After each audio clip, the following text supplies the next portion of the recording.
In Silicon Valley, the high cost of living is affecting the way the government can plan for emergencies.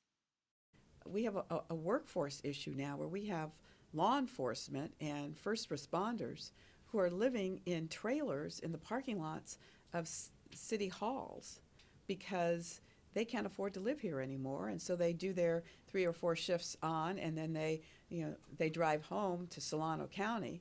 So when the big earthquake does hit us, where are our first responders going to be? Not here. While to date no first responders in Palo Alto have taken to camping out near City Hall, they said they definitely relate to the squeeze of the high cost of living and long commute times. We have people that live as far away as Nevada City. I think Nevada City's the farthest. Nevada City's 3.5 hour drive with no traffic.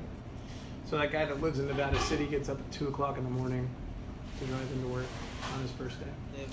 I live in Santa Cruz. I leave at 5:30 to be here at the latest 8. But you're taking into account 85 and 17. While firefighters don't have to commute in every day, when they are on a 48-hour shift they live at the firehouse, the distance becomes an issue during an all-hands-on-deck situation, like an earthquake, a serious possibility in an area between two fault lines.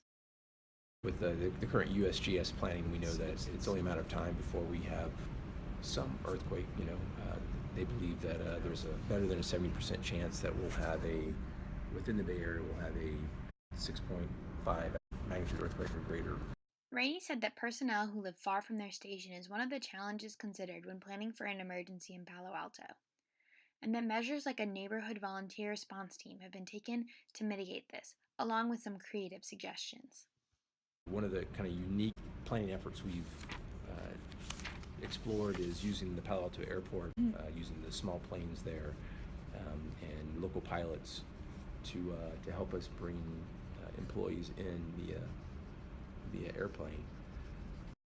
That might be something that's somebody's brainchild, but as far as it being something that I've ever heard of, or as far as I know, I've never been told that in a major disaster I need to report to the San Jose airport and they're going to fly me up Palo Alto, you know what I mean? In earthquake country, the Red Cross typically says you ought to be prepared for 72 hours, 3 days. But because of the impacts that we might have in Palo Alto, we tell our citizens that you ought to be prepared for up to 7 days because transportation lines may be cut, utilities may be out. So you want to be able to survive on your own for 7 days because the limited personnel resources we might have on hand, we might not be able to get to you, we may not be able to provide services.